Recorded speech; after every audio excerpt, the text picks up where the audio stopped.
today's video, we're looking at the worst deaths ever recorded. From a seasoned park ranger torn apart by a protective grizzly bear to a trusted botanist who cooked his own death in a remote forest. It was October 15th, 2017, when 34-year-old Trevor Hastings, a senior software engineer from Minneapolis, embarked on what would become his final camping adventure to Superior National Forest. Known for his meticulous planning, Trevor had been an avid solo camper for over 15 years, though he primarily ventured out during warmer months. Standing 5 feet 8 inches with a lean build, Trevor possessed a confident personality that sometimes led him to underestimate unfamiliar risks. After completing a stressful project deadline, he desperately needed to escape and capture the stunning fall colors around Lake Superior with his camera. Weather forecasts predicted mild temperatures in the 50s, which seemed perfect for photography. However, Trevor failed to account for the lake effect phenomenon that could cause dramatic overnight temperature drops. Confident in his experience, he packed only a lightweight sleeping bag rated for 40 degrees Fahrenheit. Trevor chose a remote campsite 3.2 miles from the nearest trail access point, beyond cell phone coverage. To capture perfect sunrise shots, he positioned his tent in a slight depression near the water's edge, unknowingly placing himself in a cold air pocket where frigid air would settle. Earlier that evening, fellow camper Sarah Mitchell, a 28-year-old nature photographer from Duluth, had set up camp about half a mile away on higher ground. She later testified that she noticed Trevor's tent positioned unusually close to the water and considered warning him about cold air settling in low areas, but decided against approaching a solo camper in the darkness. Late that night, an unexpected Arctic air mass moved across Lake Superior, causing temperatures to plummet to 28 degrees Fahrenheit. Trevor woke in the early morning hours, shivering uncontrollably as his inadequate sleeping bag provided no protection. His hands losing dexterity, he fumbled desperately with matches trying to start a fire, but persistent wind kept extinguishing each attempt. Sarah later reported hearing someone struggling with camping equipment during the night, followed by concerning silence. She considered investigating, but was reluctant to leave her warm shelter in the dangerous conditions. Hours later, Trevor's core body temperature dropped to 95 degrees, triggering early hypothermia. Confusion clouded his analytical mind.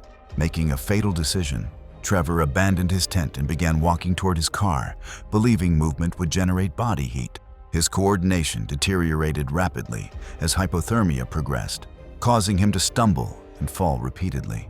In the pre-dawn hours, with his core temperature at 90 degrees, Trevor collapsed just 0.8 miles from his campsite. His breathing became shallow while his heart rate dropped as his body shut down non-essential functions. Trevor lost consciousness as dawn approached, his body curling into a fetal position among fallen leaves. Death occurred shortly after sunrise when his heart stopped due to hypothermia-induced cardiac arrest. Sarah discovered Trevor's abandoned campsite the next morning when she noticed his tent flaps whipping in the wind with no activity. Concerned, she hiked to the nearest ranger station to report the situation. Search and rescue teams located his body 1.2 miles from the campsite following his erratic trail. The medical examiner confirmed death by severe hypothermia. Investigation revealed Trevor had adequate survival gear in his tent, but panic and hypothermia-induced confusion led to his fatal decision to leave shelter. Sarah's witness testimony helped investigators understand the timeline. His tragic death prompted new Park Service warnings about temperature variations near large bodies of water during fall months. It was August 22, 2018, when 28-year-old Lauren McBride, a seasoned backcountry ranger for Glacier National Park, began what would become her final patrol in the Montana wilderness. Standing 5 feet 6 inches, with an athletic build earned through 6 years of demanding wilderness work, Lauren was known throughout the Park Service for her calm demeanor and unwavering adherence to safety protocols. Her confident and methodical personality had made her popular among both colleagues and park visitors seeking guidance in the backcountry. Lauren's extensive bear safety training and wilderness experience gave her the expertise needed for solo overnight patrols in some of the park's most remote sections.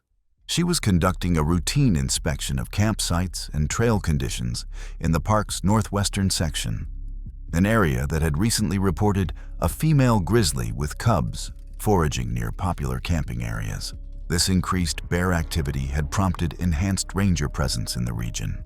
Lauren carried regulation bear spray, a .40 caliber sidearm, and followed all proper food storage protocols to the letter.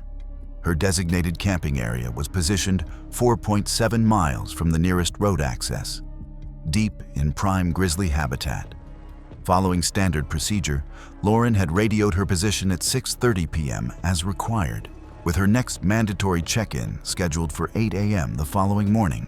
Late at night, a female grizzly bear with 2 cubs approached Lauren's campsite, likely investigating residual food odors. Evidence at the site, disturbed bear canisters, torn tent fabric, and claw marks, suggested a defensive encounter had occurred. It appeared that Lauren had tried to defend herself, possibly using bear spray, but the wind likely reduced its effectiveness. The bear inflicted severe injuries, including deep lacerations and broken bones, leaving her body near the tent. The grizzly struck Lauren with her right paw, the 4-inch claws raking across her chest and shoulder, tearing through muscle tissue and breaking her collarbone. Lauren fell backward, striking her head against a rock and suffering a severe concussion that disoriented her as the vicious attack continued. The bear bit down on Lauren's left thigh, her powerful jaws crushing the femur bone and severing the femoral artery. Blood loss was immediate and catastrophic, with Lauren losing approximately 40% of her blood volume within the first 4 minutes. The bear continued the assault for another 90 seconds, inflicting deep lacerations to Lauren's abdomen and puncturing her left lung. Lauren lost consciousness due to hypovolemic shock from massive blood loss, dying approximately 3 minutes later from exsanguination as her life drained away in the remote wilderness she had dedicated her career to protecting. When Lauren failed to make her mandatory 8 a.m. radio check-in, a search team was immediately dispatched to her last known location. Rangers found the attack site at 11:45 a.m., discovering clear evidence of the bear encounter and Lauren's body 15 feet from her tent. The female grizzly and her cubs were tracked and relocated to a remote area of the park rather than destroyed, as wildlife officials determined the attack was purely defensive behavior. Investigation revealed Lauren had followed all proper protocols perfectly, but the bear's protective maternal instincts had overridden the deterrent effects of bear spray. The park updated its policies, requiring mandatory 2-person patrols in areas with recent bear activity reports, preventing future rangers from experiencing what Lauren endured. It was September 3rd, 2017, when 41-year-old Chad Ellington, a construction foreman from Los Angeles, embarked on what would become his final desert camping adventure to Anza Borrego Desert State Park. Standing 6 feet 2 inches, with a muscular build earned through years of demanding manual labor, Chad was known for his physical strength and practical problem-solving abilities that served him well on construction sites. His personality was notably stubborn and self-reliant, traits that made him an effective foreman, but also led him to dismiss weather warnings as overly cautious, bureaucratic nonsense. Chad had been an experienced desert camper for over a decade, visiting Anza Borrego quarterly to escape the stress and noise of city life while photographing the region's spectacular desert wildflowers. Chad chose to camp in Coyote Canyon during his annual solo camping trip, seeking solitude and the perfect shots of late-season blooms. Weather services had issued flash flood warnings for the entire region due to tropical storm remnants moving northward from Baja California, but Chad's stubborn nature led him to ignore these alerts completely. His campsite was located in what appeared to be a perfectly flat, sandy area, but was actually part of an active alluvial fan system with braided drainage patterns typical of desert washes. Chad set up his tent 150 yards from the main wash channel, failing to recognize the subtle geological signs that indicated this area regularly channeled floodwater during storms. Having camped in similar desert washes before during dry conditions, Chad's past experiences reinforced his belief that September storms were typically brief and localized events that posed no real threat to experienced campers like himself. Late night, intense thunderstorms in the distant Laguna Mountains began dumping 3.2 inches of rain in just 90 minutes over the watershed that fed directly into Coyote Canyon. Chad was inside his tent organizing camera gear when he heard what sounded like distant wind, completely unaware that the sound was actually rushing water and debris racing toward his location.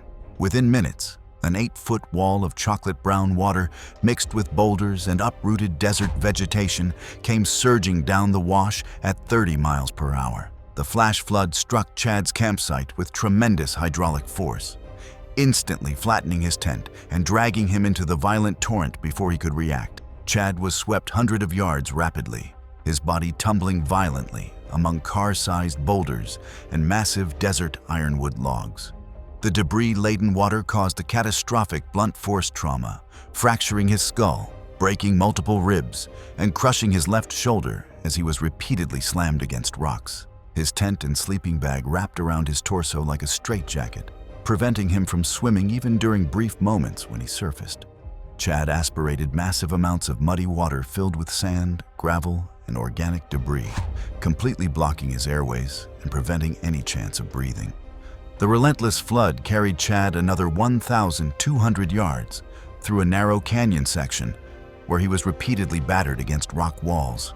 Chad drowned minutes later, his battered body finally lodging against a concrete debris basin where the wash entered flatter terrain. Park rangers discovered Chad's completely obliterated campsite the next morning during post-storm damage assessment of the canyon system. His body was found 1.8 miles downstream by search and rescue teams using all-terrain vehicles to survey the devastated wash. The medical examiner determined death by drowning with massive blunt force trauma from debris impact. Investigation revealed the flash flood had peaked at 12 feet deep and moved over 8,000 tons of sediment and debris through the canyon. Following Chad's tragic death, authorities implemented better warning systems and made it mandatory to close all desert washes when flash flood watches are issued. It was June 14, 2016, when 31-year-old Kristen Holloway, a physical therapist from San Francisco, joined a group climbing expedition to Yosemite Valley that would tragically become her final adventure. With her compact athletic frame at 5 feet 4 inches, honed through 8 years of committed rock climbing, Kristen had earned recognition as an intermediate-level climber who possessed a true love for the sport. Her personality was notably optimistic and trusting, often leading her to rely heavily on others' judgment about climbing conditions and safety assessments, rather than making independent evaluations. This trusting nature, while endearing to her climbing partners, sometimes put her at unnecessary risk in the unforgiving granite environment of Yosemite. Kristen had joined this particular group climbing trip to attempt several challenging multi-pitch routes over a long weekend, hoping to push her technical skills to the next level. The group chose to camp directly in the valley to maximize their precious climbing time and minimize daily travel to the towering rock faces. Following the advice of more experienced climbers in her group, Kristen positioned her tent directly beneath the imposing granite walls of El Capitan, in an area popular with climbers for its convenient proximity to the routes. Recent geological surveys had noted increased rockfall activity throughout the park due to repeated freeze-thaw cycles, but this critical safety information wasn't widely publicized among the climbing community. Kristen had set up her tent in the evening in what appeared to be a perfectly safe zone, approximately 150 feet from the base of the massive cliff face. The location seemed ideal, offering easy access to climbing routes while providing what she believed was adequate distance from any potential rockfall danger.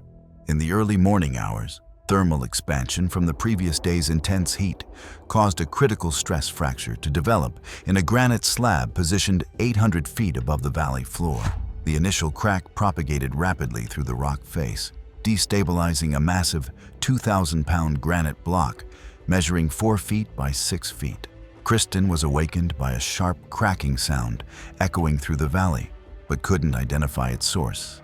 In the pre-dawn darkness, moments later, the massive granite block broke free from the cliff face and began its deadly descent, accelerating rapidly due to gravity's relentless pull. The rock struck a protruding ledge 400 feet down, fragmenting into 3 large pieces that continued falling at different trajectories toward the valley floor. The largest fragment, weighing approximately 800 pounds, struck the ground just 12 feet from Kristen's tent. The tremendous impact created a powerful shockwave that knocked Kristen from her sleeping bag and caused her tent to collapse partially around her. A second fragment, weighing 600 pounds, bounced violently off the first impact point and struck Kristen's tent directly with devastating force. The massive rock crushed through the tent fabric like paper and struck Kristen across her torso, instantly fracturing her spine at the T12 vertebra.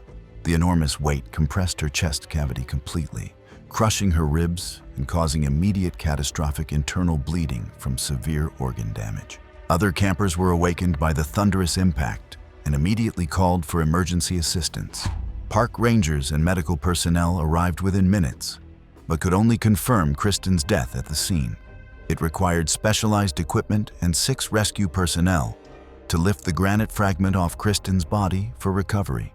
In response to the tragic incident, camping policies were revised to ban overnight camping within 200 feet of cliff faces in areas marked as high risk for rockfall. It was July 28, 2015, when 45-year-old Eli Patterson, an insurance adjuster from Pasadena, embarked on what would become his final camping trip to Angeles National Forest. Standing 5 feet 10 inches with an average build typical of someone who spent most days behind a desk, Eli was known for his analytical mind and methodical approach to problem solving that served him well in his demanding career. His personality was naturally cautious and rule-following, traits that made him excellent at his job evaluating insurance claims. However, Eli sometimes became paralyzed by overthinking during crisis situations, a characteristic that would prove fatal in the wilderness. As a weekend warrior, he enjoyed solo camping as essential stress relief from his high-pressure work environment. After a particularly stressful period handling wildfire insurance claims, Eli desperately needed to escape the summer heat and constant city noise. He chose a remote campsite in Angeles National Forest, located 2.8 miles from the nearest road access and connected only by a narrow hiking trail winding through dense chaparral vegetation. Fire danger was rated as extreme throughout the region due to severe drought conditions. But Eli believed his campsite near a small creek would provide adequate protection from any potential fire threat. Following his standard safety protocol for solo trips, Eli informed his brother of his exact location and planned return date before departing. He set up camp late in the afternoon on Saturday, noting the bone-dry conditions, but feeling secure due to the nearby water source and cleared area surrounding his tent. The following day, an illegal campfire 4 miles away escaped containment and rapidly spread through drought-stressed vegetation. Driven by powerful Santa Ana winds reaching 35 miles per hour, the fire advanced at 3 miles per hour through the dense chaparral, heading directly toward Eli's remote location. Eli first noticed smoke in the early afternoon, but initially dismissed it as a distant, controlled burn he had heard mentioned on park radio broadcasts. As time passed, the smoke thickened considerably, and he could see orange flames glowing through the trees, prompting him to pack his gear quickly. He began hiking toward the trailhead, but the narrow trail soon became completely choked with thick smoke, reducing visibility to less than 10 feet. His analytical mind, usually a valuable asset, now worked against him as he second-guessed every decision. The fire reached Eli's abandoned campsite shortly after he departed, with flames towering 40 feet high and temperatures exceeding 1,200 degrees Fahrenheit.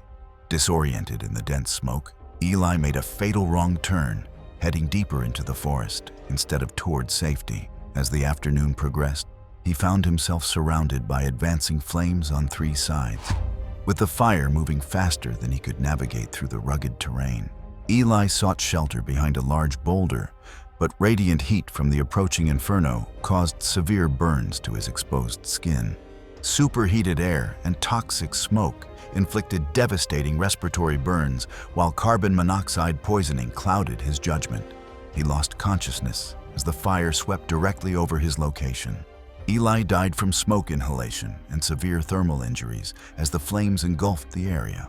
Firefighters discovered Eli's remains 2 days later during post-fire damage assessment operations.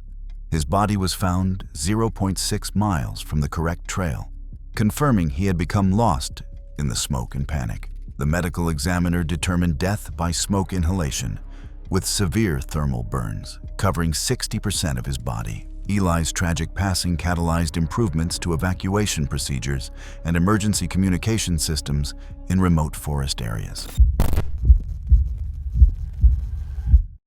It was September 12, 2015, when 45-year-old Nash Smith, a research botanist for the University of Washington, embarked on what would become his final collecting expedition to Olympic National Forest. Standing 5 feet 10 inches with a slender build typical of an academic researcher, Nash was known for his extensive knowledge of Pacific Northwest flora and his confident intellectual approach to fieldwork.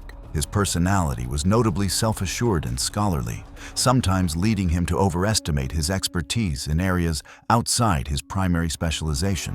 While Nash possessed a PhD in plant biology and decades of experience with edible plants, his knowledge of fungi identification was surprisingly limited despite his academic credentials. Nash planned a solo 3-day camping trip to the remote Hoh River Valley to collect plant specimens for his research on old-growth forest ecosystems.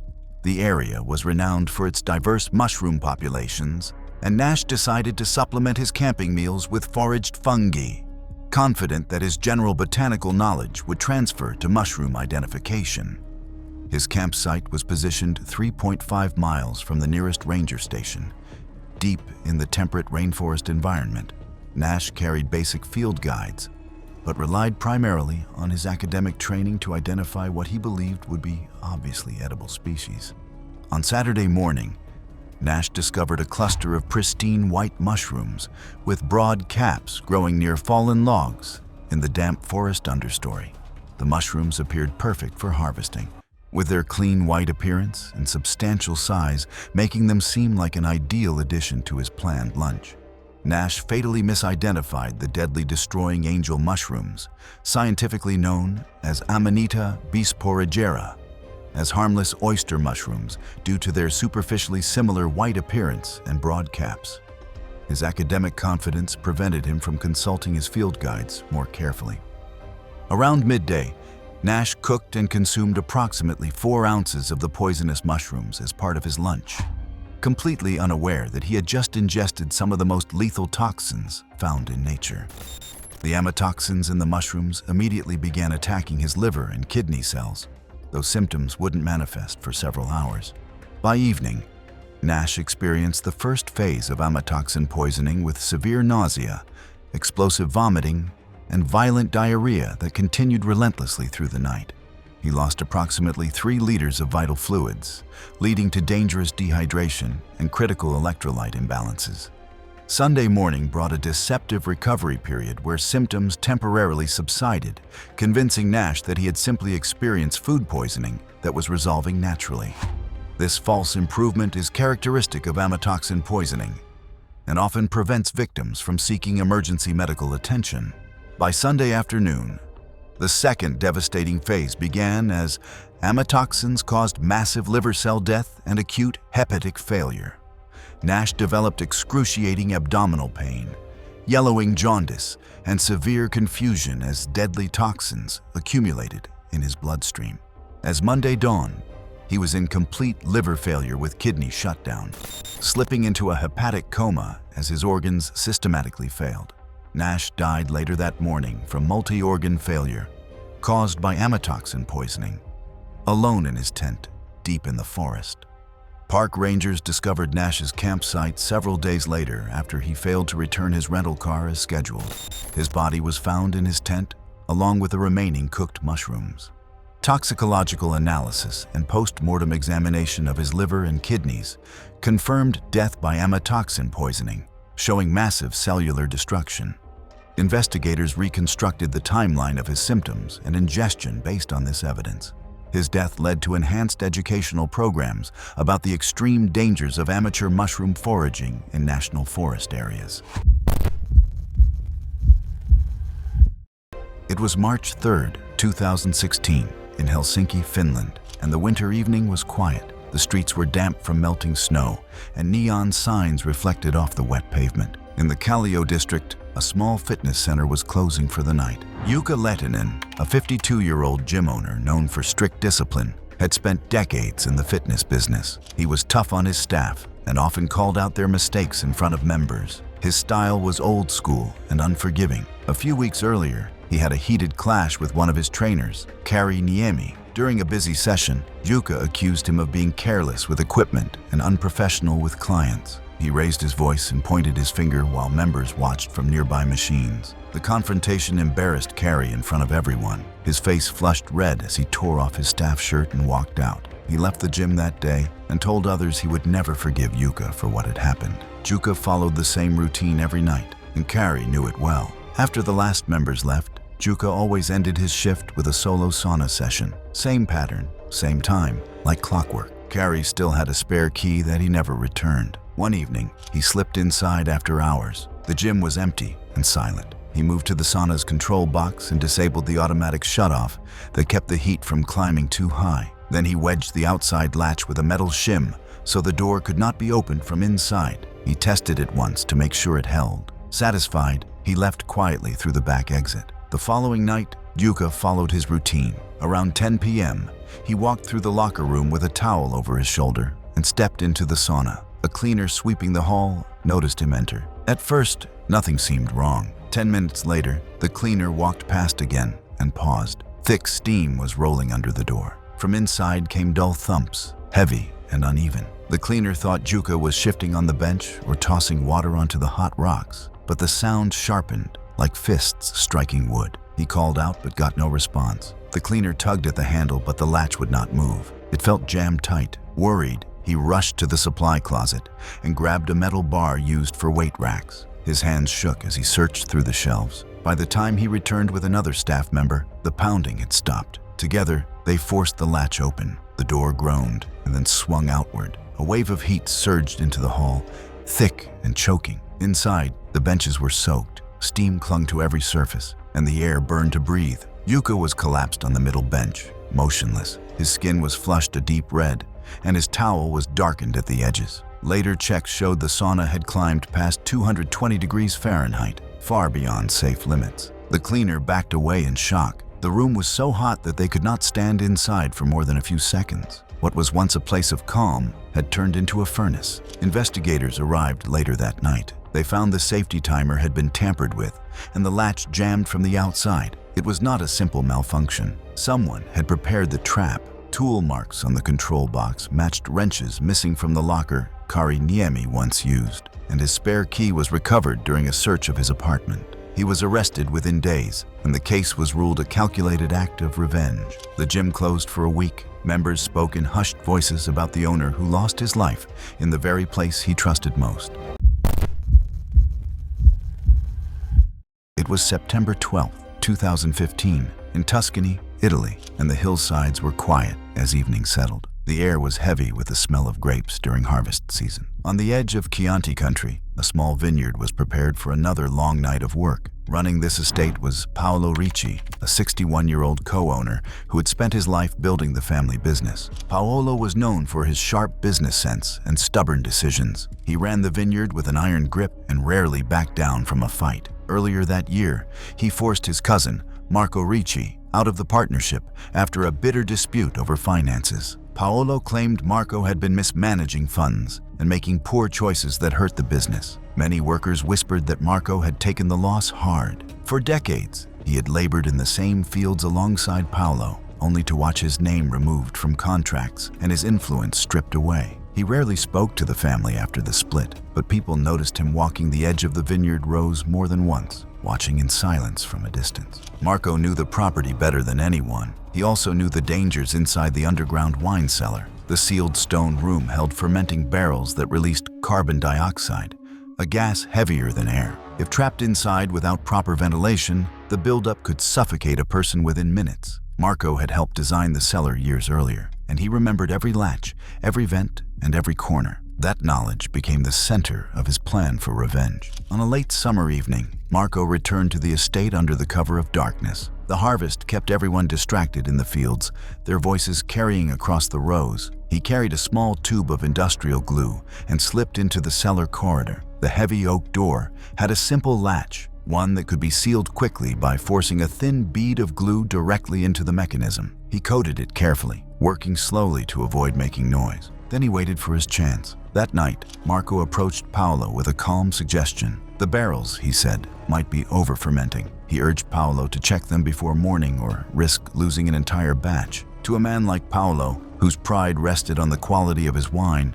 such a warning could not be ignored. Paolo trusted his own judgment above all and decided to inspect the cellar himself. A field hand later recalled seeing Paolo descend into the cellar around midnight, a lantern in one hand and a clipboard in the other. The worker thought nothing of it until some time passed and faint banging came from behind the door. The sound was weak, as though muffled by thick stone walls. When the worker tried the latch, it refused to turn. It was stuck solid. The worker called for help. Others arrived and tried forcing the door, but the latch would not budge. The banging grew less frequent, then stopped. No one knew how long Paolo had struggled inside, surrounded by the invisible gas rising from the barrels. The lantern's glow faded until the cellar returned to silence. By dawn, worried workers gathered in the corridor. They pried at the latch with iron bars until the door splintered open. A rush of stale air spilled out. Inside, Paolo was slumped against the largest barrel, his lantern cold beside him. The air smelled strongly of fermenting grapes, sharp and suffocating. His face was drained of color,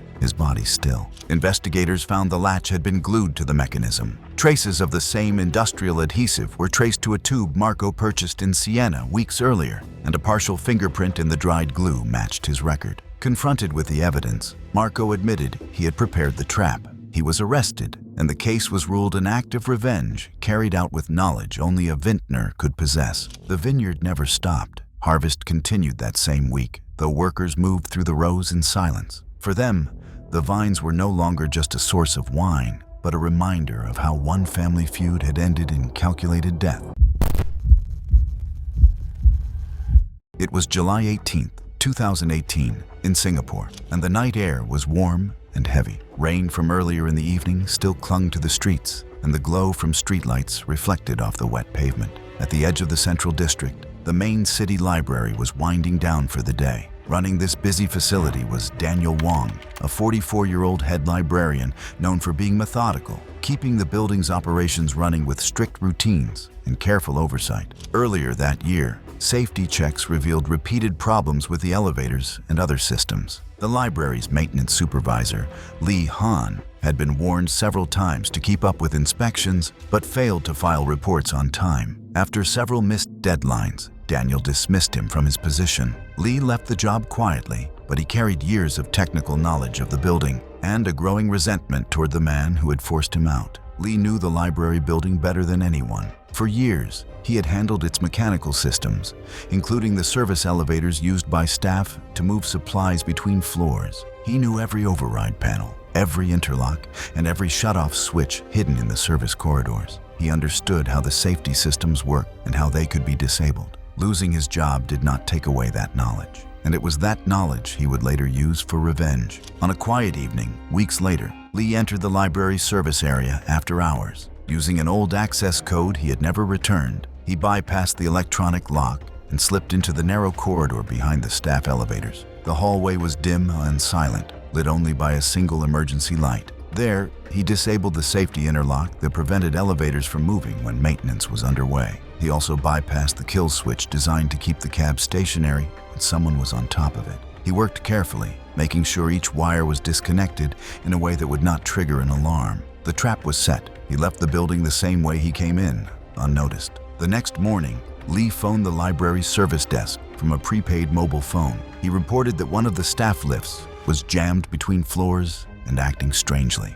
Daniel, known for being hands-on and unwilling to wait for outside help, decided to inspect it himself before calling for professional repair. He grabbed a flashlight from his office and headed toward the dim corridor leading to the service shaft. A junior staffer later recalled seeing Daniel step into the narrow passage, his flashlight beam cutting across the concrete walls. The staffer heard him muttering about checking the car roof for a mechanical fault. He said something about it probably being a loose cable or misaligned sensor. Moments later, the service elevator groaned and began to rise, even though no call button had been pressed. The movement was slow at first, then faster. A sudden shout echoed inside the shaft. The staffer froze in place, unsure of what was happening. Then came a metallic clatter, the sound of Daniel's flashlight striking the concrete floor below. By the time the worker reached the doorway and looked inside, the sounds had already gone silent. The elevator had stopped moving. When others arrived and the power was cut to the system, the elevator was found pressed tight against the top of the shaft. Daniel had climbed onto the cab roof to inspect the mechanism and was pinned in the narrow ceiling space above, his body wedged between steel and concrete. There had been less than a foot of clearance. The damage was instant and fatal. Investigators discovered the interlock had been manually bypassed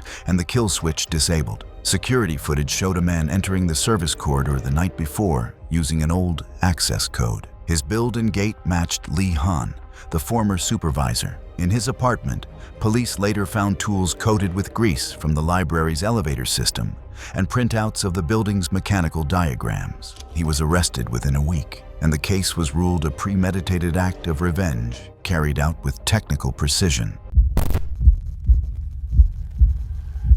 It was May 30th, 2015, in Key Largo, Florida, and the morning was clear and calm. The water was flat inside the reef line, and charter boats idled along the channel. On a small dive boat tied off near a coral wall, students listened to a short briefing before their first descent. Leading the group was Mark Grant, a 32-year-old scuba instructor at a small neighborhood dive club. Mark worked year-round teaching entry-level classes. In the weeks before the dive, rumors spread that he had started seeing the girlfriend of one of the club's advanced divers. The rival was older, bitter, and had keys to the gear shed from past volunteer work. He knew the equipment well, where the compressors were and which tanks Mark used. Mark's cylinders were easy to spot with his initials stenciled near the boot. Late one night, the rival unlocked the storage cage and rolled Mark's favorite tank to the bench near the compressor room. He cracked the valve to bleed it down to zero, then clipped a whip from a tall supply bottle and refilled the cylinder with pure nitrogen. He set the pressure to normal,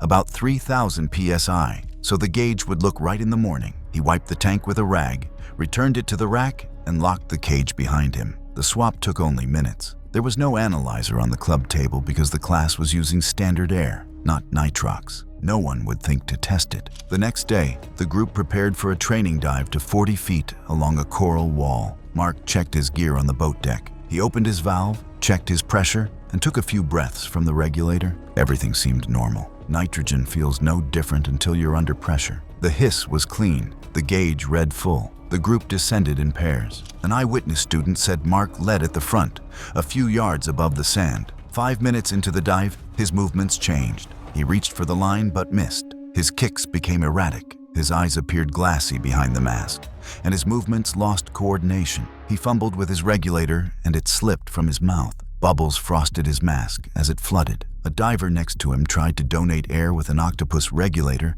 but Mark did not bite down. His hands were slow and uncoordinated, moving as though he could not understand what was happening. In seconds, he went limp. The assistant diver grabbed his harness and began a controlled ascent, kicking hard toward the surface. But the class had spread out along the reef. 2 more students surfaced early in a panic, waving at the boat and shouting for help. The captain threw a tagline and radioed for emergency help. When the crew rolled Mark over the transom, he was unresponsive. Another dive boat had sent down a rescue diver to help lift him from the bottom after he began to sink. That diver later said only Mark's gear looked wrong. Everyone else returned, breathing hard but normal. Back at the dock, the club quarantined the equipment. The sheriff's office sealed the cylinder and took it for testing. The gas analysis told the story. The seized tank showed no measurable oxygen, only nitrogen. The other students' cylinders, sampled from the same fill batch, tested as normal compressed air at roughly 21% oxygen. The problem was not the compressor or the boat. It was a single tank. Investigators pulled the shop's entry logs and camera clips from the alley behind the gear shed. The night before the dive, the rival's key fob opened the cage just before 10:45 p.m. A security camera caught his truck backing up to the side door and his silhouette moving across the compressor room window. In his garage,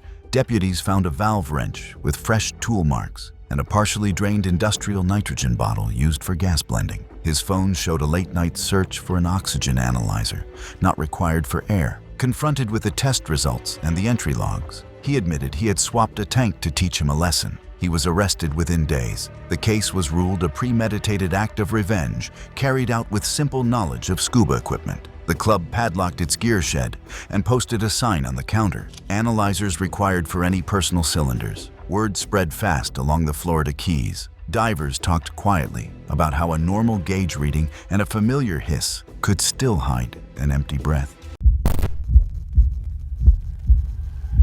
It was November 6th, 2015, in London, and the rain had just cleared from the West End streets. Inside the Harrington Playhouse, rehearsals were underway on the dim stage. Among the cast was Simon Gray, a 26-year-old understudy who had recently been promoted to a lead role. Simon had stepped in after the original actor, Edward Price, left in anger. Edward had been vocal about losing the part, arguing with directors and crew before storming out. Though dismissed, he still knew the theater well. Before acting, Edward had worked stagehand jobs where he learned the ropes, pulleys, and counterweight systems that moved curtains and backdrops. That knowledge would later become the means of his revenge. The counterweight system used in the Harrington Playhouse was old but effective. Sandbags balanced the heavy curtains and scenery flats, allowing a single person to raise or lower them. Each weight was stitched in canvas and stacked neatly in the fly loft above the stage. In the dark, they all looked the same. Edward knew he could tamper with one without raising suspicion. On a quiet night before rehearsal, he entered through a side door using the access card he still had. Stagehands often left latches loose,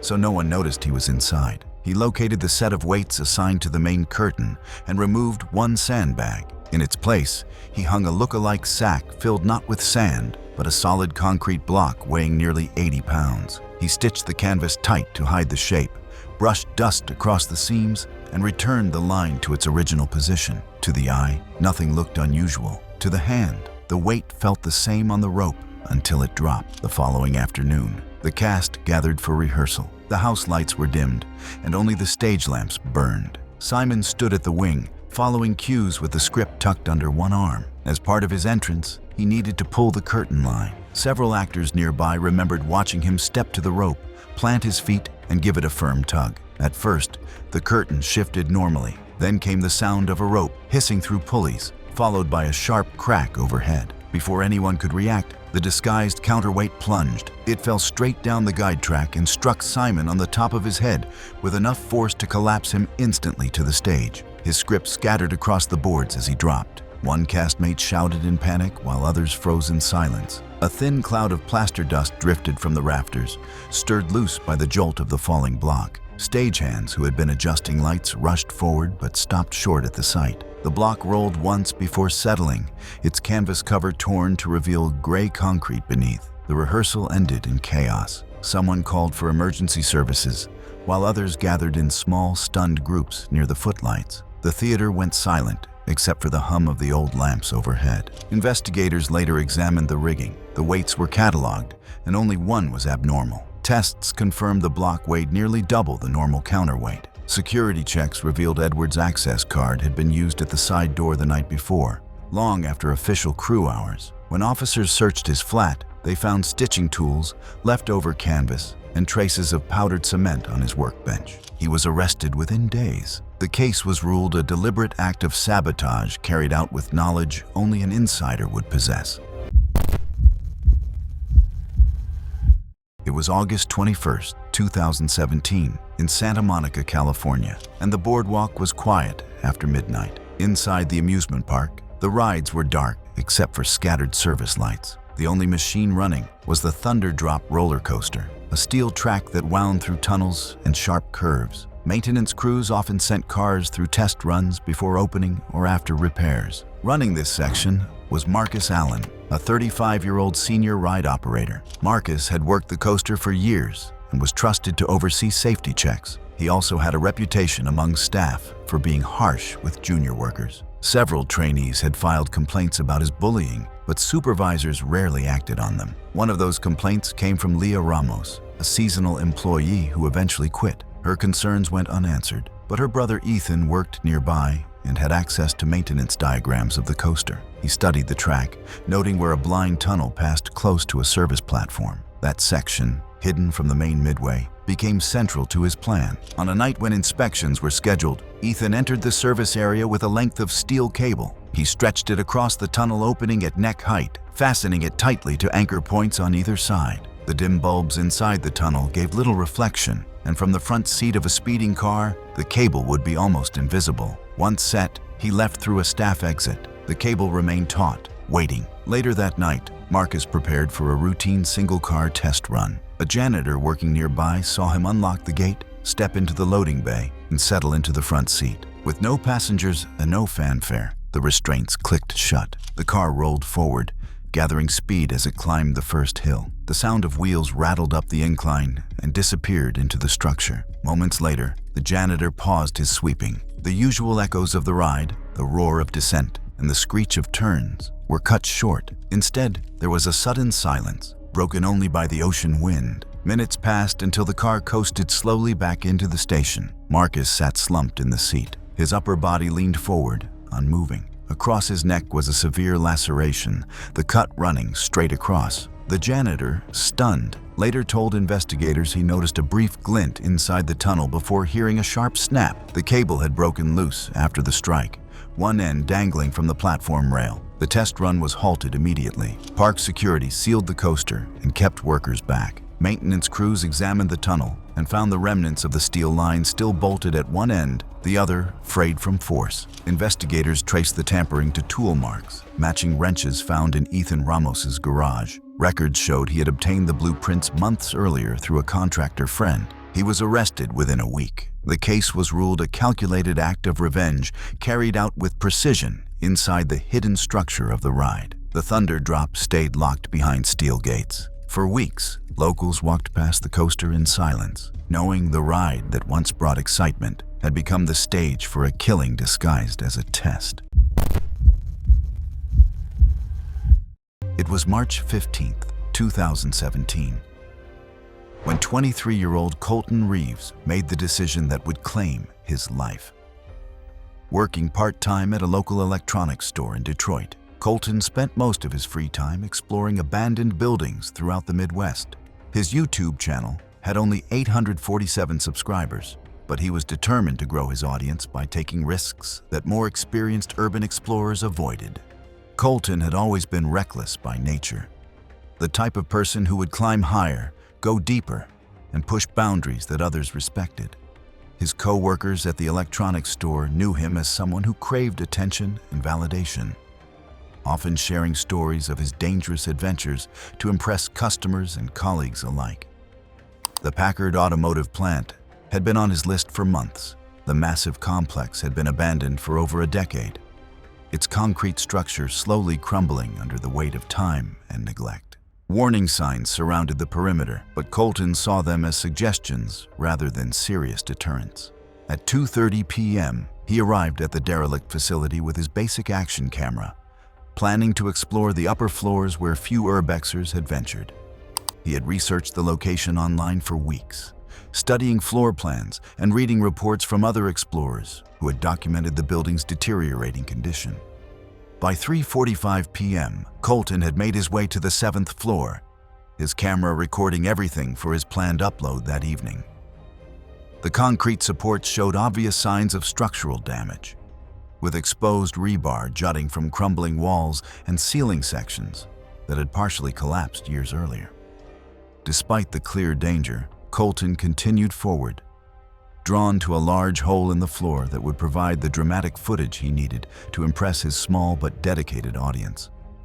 As he approached the opening to get the perfect shot, the weakened concrete beneath his feet began to crack audibly. The camera captured the exact moment when the floor gave way completely. Colton plummeted 70 feet through multiple floors, his body striking concrete debris and twisted metal on the way down. The action camera, thrown clear during the fall, continued recording from the ground level.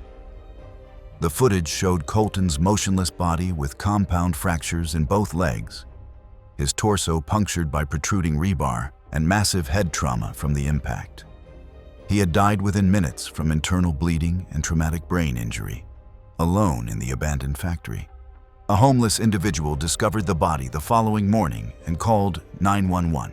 Emergency responders arrived to find that Colton had been dead for hours. The camera footage was recovered by police and used in their investigation, confirming that structural failure was the primary cause of death. His death received minimal media attention, mentioned only briefly in local Detroit news as another trespassing fatality in the city's abandoned industrial district. The Packard plant was subsequently secured with additional barriers, and Detroit authorities increased penalties for trespassing in condemned buildings. Colton's small subscriber base created a memorial video compilation using his previous uploads. His family, devastated by the loss, used the recovered footage to warn other young urban explorers about the very real dangers of exploring structurally compromised buildings without proper safety equipment. The tragedy served as a stark reminder that abandoned buildings are abandoned for good reason, and that no amount of social media fame is worth risking your life. His final video was never uploaded. It was August 22, 2018, when 29-year-old Alyssa Camden made what would be her final hike into Yosemite National Park. A freelance photographer from San Francisco, Alyssa maintained a modest Instagram account with 1,200 followers who appreciated her stunning landscape photography. She worked primarily for small local magazines and tourism websites, always seeking that perfect shot that would elevate her career. Alyssa was known among her friends as meticulous and safety-conscious, the complete opposite of thrill-seeking photographers who took unnecessary risks. She always researched her locations thoroughly, carried proper equipment, and followed park guidelines religiously. Her methodical approach had kept her safe during hundreds of hiking expeditions throughout California's wilderness areas. This particular week, she had been commissioned by a regional travel magazine to capture Yosemite's summer beauty. She had spent 6 days in the park, documenting various trails and landmarks, with the mist trail near Vernal Fall saved for her final morning shoot. At 5:30 a.m., Alyssa positioned herself along the trail to capture the sunrise illuminating the waterfall. She had chosen this specific location after studying topographical maps and previous visitor photos, believing it offered the perfect vantage point for her assignment. Her camera equipment was set up on a sturdy tripod, with backup gear stored safely in her weatherproof backpack. What Alyssa didn't know was that recent heavy rains had saturated the granite cliffs above her position. The water had seeped into existing cracks in the rock face, creating unstable conditions that park rangers had noted but hadn't yet restricted access to. At 6:15 a.m., while adjusting her camera settings to capture the perfect golden hour lighting, her tripod-mounted camera began recording what would become her final moments. The footage initially showed the peaceful morning scene she had planned to photograph, with mist rising from the waterfall and early sunlight painting the granite walls. Then small pebbles began falling from the cliff face 200 feet above. Within seconds, the trickle became a cascade as water-saturated rock gave way.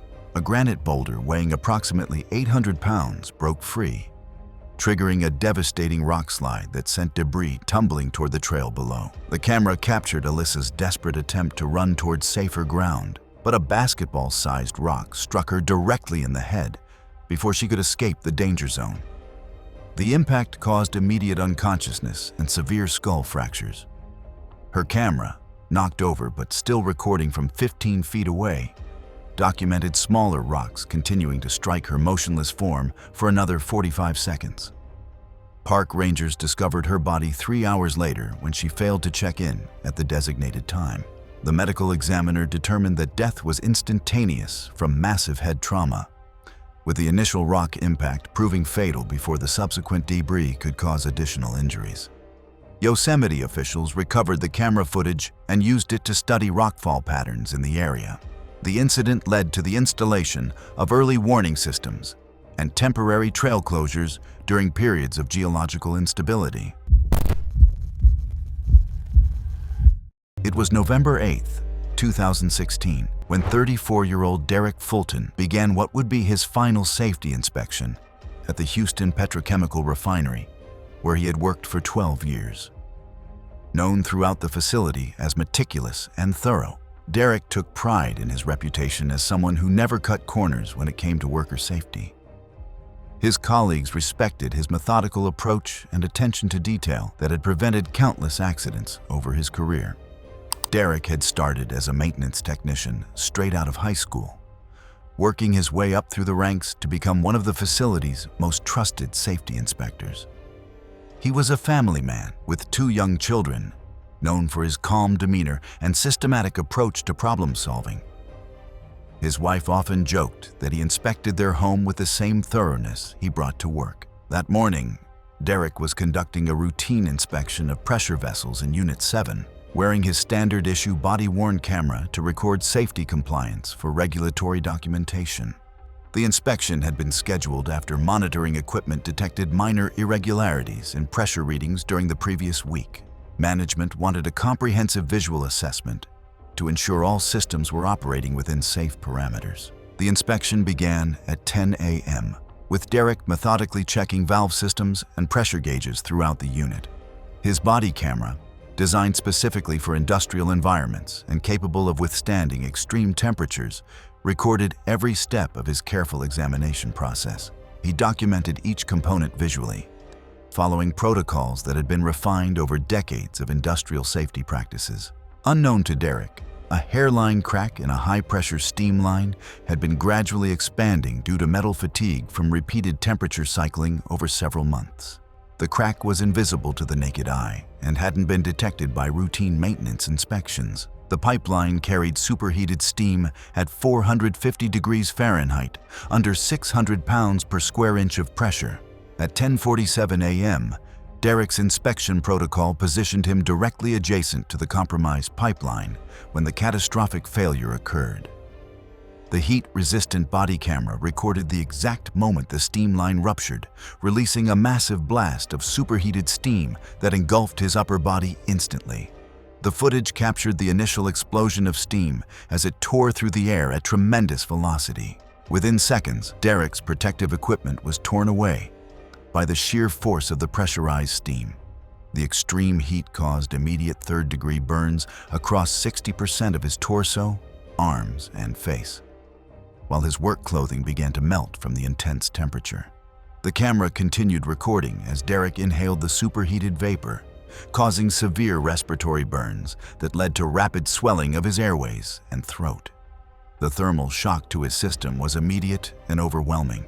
Within 20 seconds of the initial rupture, respiratory failure began as his damaged airways could no longer function properly. The recording showed Derek collapsing as his body went into thermal shock. His heart stopped beating as the combination of severe burns, respiratory failure, and systemic trauma proved fatal. The entire sequence from rupture to cardiac arrest lasted less than 2 minutes. Emergency shutdown procedures were activated within 30 seconds of the incident. But Derek was pronounced dead at the scene from thermal injuries and respiratory failure. The body camera footage became crucial evidence in the subsequent OSHA investigation, revealing the exact sequence of events that led to the equipment failure. The incident resulted in industry-wide changes to steamline inspection protocols and mandatory thermal imaging requirements for aging pipeline systems. Derek's family received a substantial settlement from the company, which implemented new predictive maintenance technologies designed to detect metal fatigue before catastrophic failures could occur.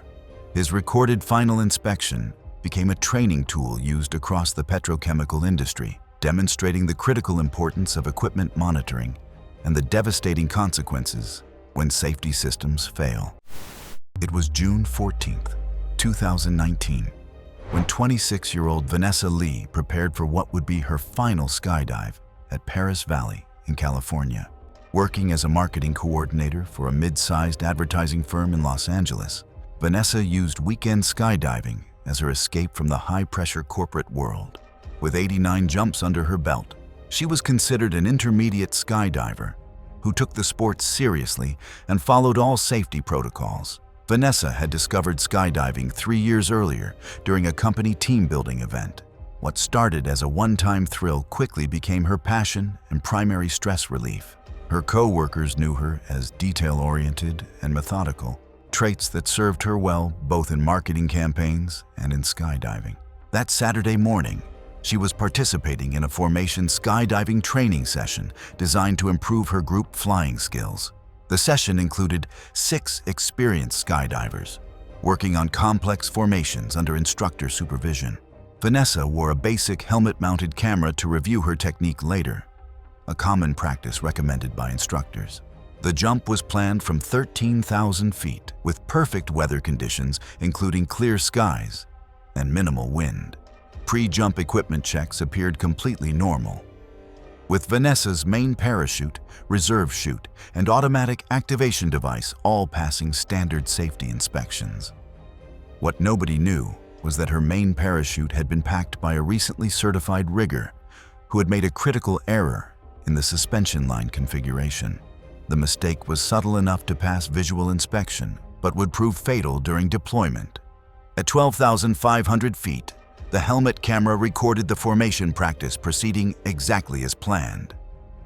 The group executed several formations successfully, with Vanessa demonstrating solid flying skills and maintaining proper positioning throughout the exercise. Vanessa deployed her main parachute at the standard altitude of 4,500 feet, following all established procedures. The helmet camera captured the initial deployment sequence, which appeared normal for the first few seconds. Then the parachute began exhibiting clear signs of malfunction as several suspension lines became tangled and the canopy took on a twisted, asymmetrical shape. Following her training, Vanessa immediately initiated standard malfunction procedures. She performed the required emergency sequence, cutting away her malfunctioned main parachute and deploying her reserve chute at 2,800 feet altitude. The reserve parachute deployed successfully, but became partially entangled with the still attached main parachute lines, significantly reducing its effectiveness. Instead of the controlled descent that should have followed, both parachutes created a configuration that provided inadequate deceleration. The final portion of the recording shows the ground approaching at dangerous speed before the camera cut out completely upon impact. Emergency responders reached the landing area within 15 minutes, but Vanessa had died from massive blunt force trauma sustained during the high-speed ground impact. The severely damaged helmet camera required data recovery specialists to retrieve the footage, but most of the recording was successfully recovered for investigation purposes. Analysis revealed the packing error that initiated the deadly sequence of events, leading to the rigger losing certification. Vanessa's family used the settlement to establish a scholarship fund dedicated to skydiving safety research, ensuring her death would contribute to preventing similar tragedies. It was January 19, 2015, when 31-year-old Sean Barrett prepared for what would be his final dive into the Blue Springs Cave System in Florida. A certified cave diving instructor and marine biology graduate student, Sean was conducting research for his thesis on underwater ecosystems. Known for his methodical approach and extensive safety training, he had logged over 300 cave dives without incident. Sean worked part-time as a diving instructor while pursuing his master's degree at the University of Florida. His colleagues knew him as someone who never compromised on safety protocols, always triple-checking equipment and dive plans. He had grown up in Florida and developed a deep respect for the state's complex underwater cave systems. That afternoon, Sean was conducting a solo scientific dive to collect water samples and document rare species populations for his research project. The dive plan called for a maximum depth of 75 feet with a 40-minute bottom time. He carried redundant air supplies and a basic underwater camera system designed to record his scientific observations. Recent heavy rains had altered the cave's water flow patterns, creating stronger currents than typical conditions. However, this change wasn't immediately apparent from surface observations, and the dive site remained officially open to certified cave divers. At 2:15 p.m., Sean entered the water with full cave diving gear, including twin air tanks, primary and backup lights, and safety reels for navigation. His helmet-mounted underwater camera began recording as he descended into the crystal-clear spring water, documenting the limestone formations and aquatic life along the planned route.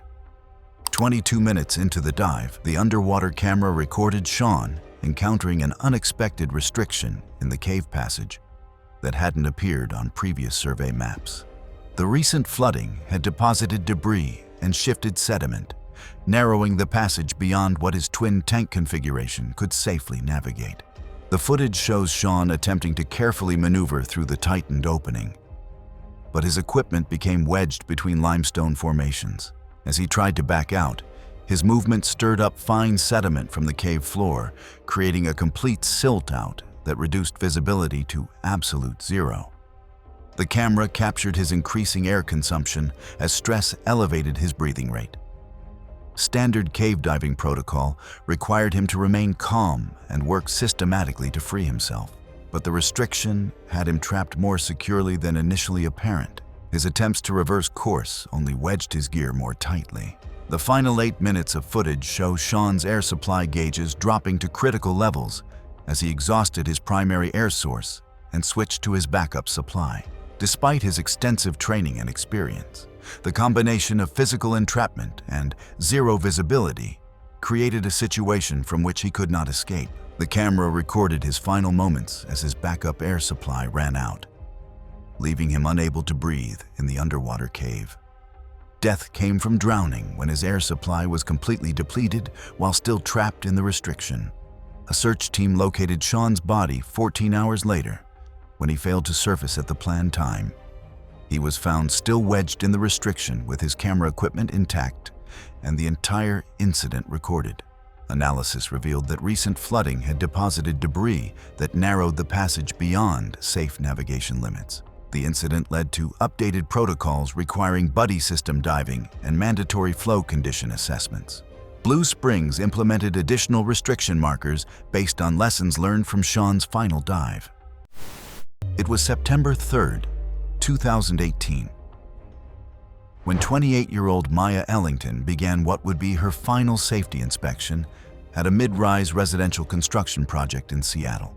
A recent civil engineering graduate working as a construction safety coordinator for a small development company, Maya had quickly earned a reputation for her thorough documentation and proactive approach to workplace safety. Her colleagues respected her attention to detail and ability to spot potential hazards. Maya had graduated from the University of Washington just 2 years earlier with a degree in civil engineering, choosing to specialize in construction safety rather than traditional design work. She was known for her methodical personality and genuine concern for worker welfare, often staying late to ensure all safety protocols were properly implemented. That Monday morning, Maya was conducting a routine inspection of tower crane operations on the building's 12th floor. She wore a standard hard hat equipped with a basic safety camera designed to document OSHA compliance. The inspection was part of her weekly routine, ensuring that all lifting operations met safety standards. Wind speeds had been recorded at 32 miles per hour that morning, approaching but still within the crane's operational limits, according to manufacturer specifications. The Weather Service had forecast increasing winds throughout the afternoon, but current conditions remained within acceptable parameters. Maya had noted minor irregularities in the crane's load movement patterns during the previous week's inspection. The crane operator had assured her that recent maintenance had addressed all mechanical concerns, and the equipment had passed its most recent certification inspection. At 12:15 p.m., Maya positioned herself on the building structure to observe crane operations as part of her standard documentation process. The safety camera began recording as the tower crane prepared to lift a 3-ton concrete panel from the ground level to the construction area above. The footage captured the initial lift proceeding normally, with the concrete panel rising steadily under the crane operator's control. Then, a sudden wind gust pushed conditions beyond safe operational parameters, causing the heavy load to begin swinging uncontrollably despite the operator's attempts to maintain stability. Within seconds, the excessive lateral forces created by the swinging load caused a catastrophic failure of the crane's slewing mechanism. The camera recorded the exact moment when the upper boom structure began to collapse, unable to withstand the dynamic stresses created by the out-of-control load. Maya's position on the building structure placed her directly in the path of the falling crane components. The safety camera captured her final moments before the massive steel boom struck the construction area with tremendous force. The impact was immediate and devastating, causing massive blunt force trauma that proved instantly fatal. The camera was thrown clear during the initial collapse, but was severely damaged when it struck the ground. The final seconds of footage became corrupted and largely unrecoverable, though enough data remained to document the sequence of events. Emergency responders arrived within 12 minutes of the collapse, but Maya had died instantly from the injuries sustained when the crane boom struck her position. The partially recovered safety camera footage became crucial evidence in the subsequent investigation. Analysis revealed that wind load calculations had been inadequate for the specific combination of load weight and weather conditions. The investigation also uncovered discrepancies in maintenance records. The incident resulted in citations against the construction company and led to stricter wind monitoring requirements for crane operations throughout Seattle. It was February 14, 2017, when Lawrence Mitchell's Valentine's Day backcountry expedition in Whistler's remote wilderness would become his final adventure. The 34-year-old ski instructor from Denver had built his reputation at Vail Resort through meticulous attention to safety protocols and an almost obsessive habit of triple-checking every piece of equipment before venturing into dangerous terrain. Mitchell's cautious personality seemed at odds with his chosen profession, but this methodical approach had made him invaluable during his summer work as a mountain rescue volunteer. Over 8 years, he had participated in 15 rescue operations, earning respect from colleagues who knew they could trust his judgment in life-or-death situations. His analytical mind constantly assessed risks, documenting weather patterns and snow conditions with scientific precision. On this particular morning, Mitchell had noted concerning details in his safety log. Recent heavy snowfall combined with warming temperatures had created unstable conditions throughout the Whistler backcountry.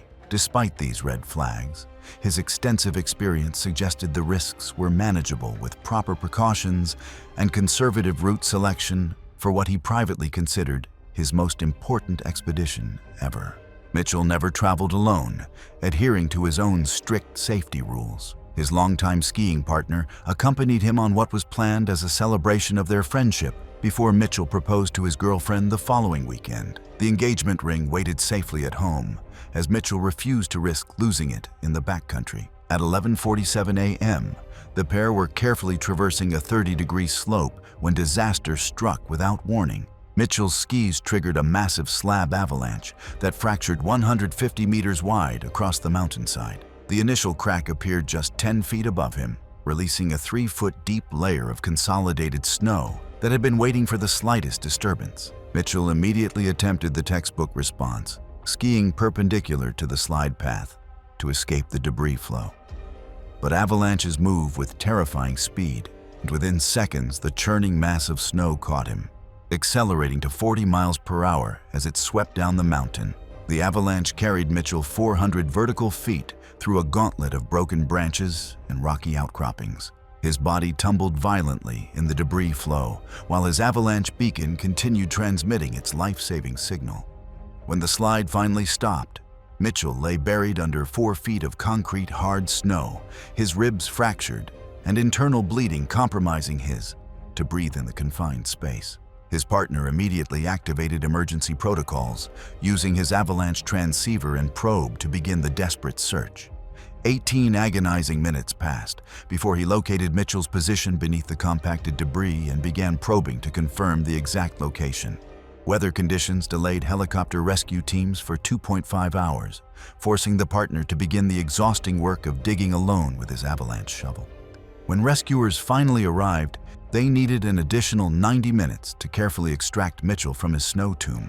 They found him unconscious with his airways partially blocked, but it was too late. After 35 minutes buried in the avalanche debris, Mitchell had succumbed to asphyxiation and internal injuries. Investigation later classified the slide as a size 2.5 avalanche, caused by a wind-loaded weak layer that had formed during storms the previous week. Mitchell's girlfriend received news of his death and later established a memorial fund dedicated to avalanche safety education in his honor. Mitchell's death served as a stark reminder that even the most experienced and safety-conscious individuals remain vulnerable to the unpredictable forces of nature in the backcountry. It was January 8th, 2018, when Camille Jennings' expertise in ice climbing would be tested by the unforgiving frozen walls of Ouray Ice Park in Colorado. The 28-year-old professional mountain guide from Chamonix, France, had built her reputation through an analytical approach to technical climbing and an almost perfectionist attention to equipment maintenance and route planning. Jennings possessed a fierce determination that had carried her through years of competitive rock climbing before she transitioned to guiding. Her analytical personality drove her to spend hours studying ice conditions and weather patterns, making her one of the most sought-after instructors at Alpine Adventures International. She specialized in technical ice climbing instruction for advanced clients who trusted her methodical approach to safety.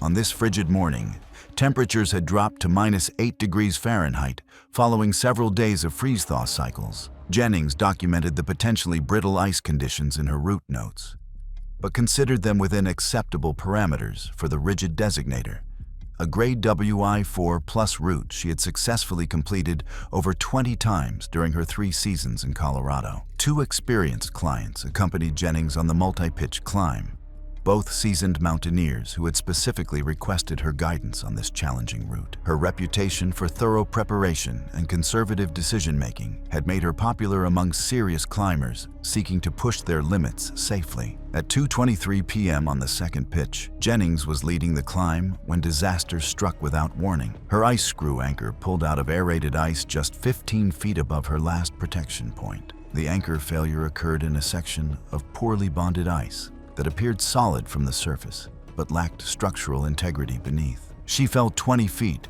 before her rope caught on her last piece of protection, but the tremendous impact force caused that ice screw to also fail under the dynamic loading. The cascading failure of her protection system sent Jennings into an uncontrolled fall down the frozen wall. Jennings continued falling an additional 35 feet, striking multiple ice formations and rocky outcroppings during her descent before impacting the base of the climb.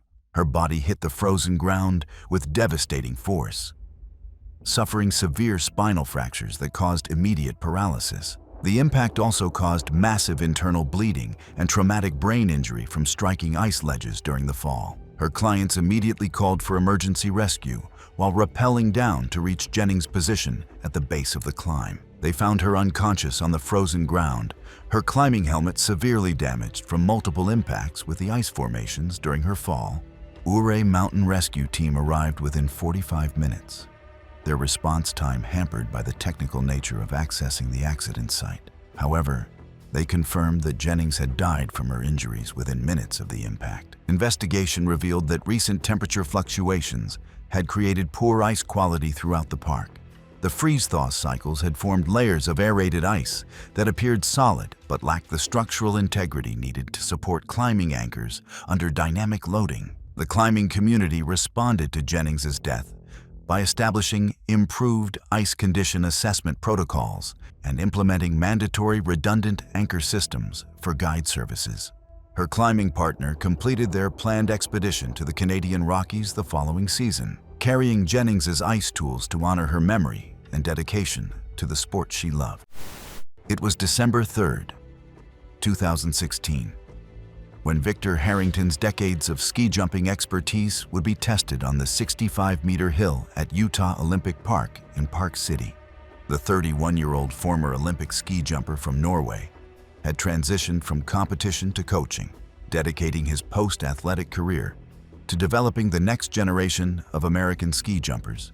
Harrington possessed a perfectionist personality that had served him well during his competitive years, representing Norway in 2 Winter Olympics before a knee injury ended his jumping career. As assistant coach for the U.S. national ski jumping team, he channeled that same obsessive attention to detail into developing young athletes, often personally testing jump conditions before allowing his students to train. His methodical approach had already produced several national team athletes who credited Harrington's technical expertise for their success, a hands-on coaching philosophy that made him popular among junior team members. On this crisp December afternoon, temperatures held steady at 18 degrees Fahrenheit with calm wind conditions. Harrington was conducting a routine training session for junior team members, planning to demonstrate proper landing technique on the 65-meter hill. These were standard conditions he had successfully navigated hundreds of times during his competitive career and coaching tenure. The junior athletes gathered at the bottom of the landing hill to observe Harrington's demonstration. He had specifically chosen to show them a technique modification for maintaining balance during longer jumps, something several team members had been struggling with during recent training sessions. At 3:15 p.m., Harrington began his approach run down the in-run track, building speed as he approached the takeoff point. However, he misjudged his takeoff timing by a critical margin, launching slightly early and at a suboptimal angle that would prove catastrophic. The timing error caused Harrington to achieve excessive distance, overshooting his calculated landing zone by 8 meters. His years of experience told him immediately that something was wrong as he soared through the air at speeds approaching 40 miles per hour. He attempted to adjust his landing position mid-flight, trying to compensate for the trajectory error, but physics had already sealed his fate. Harrington crashed into the transition area beyond the designated landing hill, where the slope flattened significantly and was not designed to absorb high-speed impacts. The impact occurred at approximately 35 miles per hour, with Harrington's skis catching in the packed snow. The extreme forces overwhelmed his ski bindings, which released partially but not quickly enough to prevent severe compound fractures to both legs as his body continued forward in a violent tumbling motion. The forward momentum drove Harrington headfirst into the packed snow surface, causing catastrophic spinal cord injury at the C3 to C4 vertebrae level. The impact severed his spinal cord completely, causing immediate paralysis and respiratory failure. Training was immediately suspended as coaches and medical personnel rushed to Harrington's position. The junior athletes watched in horror as their mentor lay motionless in the snow, his body positioned at an unnatural angle that made the severity of his injuries immediately apparent. Emergency medical teams arrived within 12 minutes, but the damage was irreversible. Harrington had died from his spinal injuries within minutes of impact, his respiratory system failing due to the high-level spinal cord damage. Investigation revealed that Harrington had miscalculated the timing adjustment needed for the technique demonstration. USA Nordic implemented enhanced coaching safety protocols following the tragedy. It was March 22, 2019, when Noelle Chambers' passion for powder snowboarding would lead her into one of the mountain's most deadly hidden traps at Jackson Hole Mountain Resort in Wyoming. The 26-year-old professional snowboard instructor from Vancouver, Canada, had built her reputation through patient teaching methods and an unwavering commitment to safety education that made her one of the resort's most respected senior instructors. Chambers possessed a calm, nurturing personality that made her incredibly popular with students. Her 3 seasons at Jackson Hole had established her as a specialist in advanced terrain instruction and powder riding techniques. Despite her gentle demeanor, she maintained a healthy respect for mountain hazards and consistently emphasized safety protocols. On this particular day, fresh powder conditions beckoned after 18 inches of new snow had fallen overnight. The weather was perfect with excellent visibility and stable conditions. Chambers was taking her lunch break at 12:30 p.m., exploring the fresh powder in the trees off Thunder Bowl, an area she knew intimately. Her decision to ride solo during lunch violated resort policy, but like many experienced instructors, she occasionally bent the rules when conditions were perfect and her terrain knowledge was extensive. The tree runs offered challenging terrain and pristine powder that Chambers craved. At 1:15 p.m., Chambers was carving through widely spaced Douglas fir trees when disaster struck. Her snowboard caught an edge on a hidden fallen log buried beneath the fresh powder, sending her tumbling sideways in an uncontrolled fall. The fall launched Chambers directly into a deep tree well that had formed around a massive Douglas fir. These natural snow formations occur when heavy snowfall accumulates around large trees, creating deep cavities of loose, unconsolidated snow that can trap fallen riders. The tree well measured approximately 8 feet deep, filled with loose powder that offered no structural support. Chambers landed headfirst and in the inverted position with her snowboard still attached, trapping her legs above her head in a configuration that made self-rescue impossible. The loose snow immediately began collapsing around her body, filling her jacket and covering her face as she struggled desperately to right herself. The unconsolidated powder acted like quicksand, making every movement more difficult and causing additional snow to cascade around her trapped form. Her inverted position created deadly factors. The loose snow blocked her airways, while the upside-down orientation restricted blood flow to her brain and made breathing increasingly labored. Despite her experience and fitness level, escape was impossible without outside assistance. Chambers fought against the suffocating snow for approximately 15 minutes, her strength gradually failing as oxygen deprivation and the inverted position took their toll. The tree well became her tomb as she succumbed to asphyxiation, claiming another victim to this well-known mountain hazard. She was reported missing when she failed to return for her 2 p.m. lesson, prompting immediate concern from the snowboard school supervisor. Jackson Hole Ski Patrol launched an immediate search operation, focusing on her known favorite riding areas. Patrol members located her body 45 minutes later using systematic probe lines, where her snowboard was partially visible above the snow surface. The discovery confirmed every mountain professional's worst nightmare about tree well accidents. Investigation confirmed death by asphyxiation in the tree well. Jackson Hole immediately implemented enhanced tree well awareness programs and established mandatory buddy system policies for all off-piste riding by staff members. Chambers' family established a tree well safety education fund, providing awareness materials to ski resorts across North America, ensuring her dedication to safety education continues to save lives. It was January 15, 2015, when Franklin Rhodes's extensive wilderness expertise would be tested by the brutal cold of Minnesota's Boundary Waters canoe area. The 42-year-old naturalist from Duluth had built his reputation through methodical scientific research and an obsessive respect for nature's power that made him one of the Minnesota Department of Natural Resources' most trusted wilderness educators. Rhodes possessed a methodical, scientific personality that drove him to document every detail of his expeditions.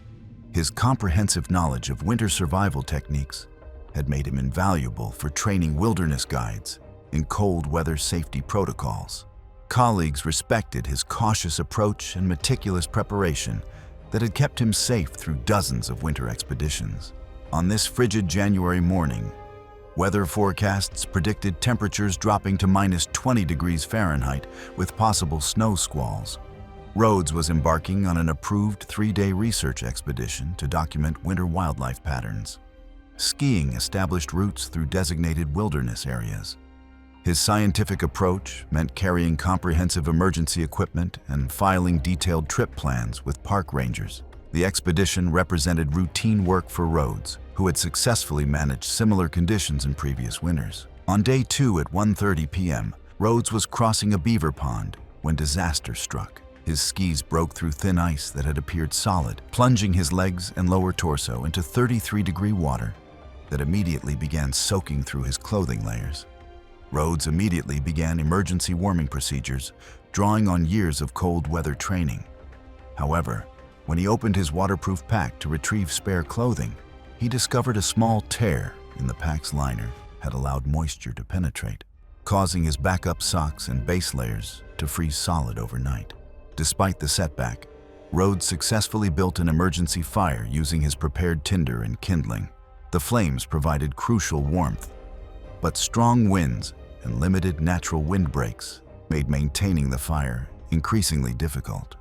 As early hypothermia began affecting his judgment after 45 minutes of struggling with wet clothing and inadequate fire maintenance, Rhodes made a critical decision error. Instead of staying with his fire, he decided to ski toward his planned campsite 1 mile away, believing he could reach better shelter. The 30-minute ski attempt proved catastrophic. His core body temperature dropped steadily as wet clothing continued drawing heat from his body. Hypothermia-induced confusion led to poor navigation decisions and wasted energy as he struggled through difficult terrain. Rhodes's decision-making became severely impaired as his core temperature fell below 90 degrees. Exhaustion and disorientation caused him to collapse 500 yards from his intended shelter, where he attempted to construct an emergency bivouac using survival techniques. Before losing consciousness, Rhodes managed to activate his personal locator beacon, transmitting his GPS coordinates to rescue services.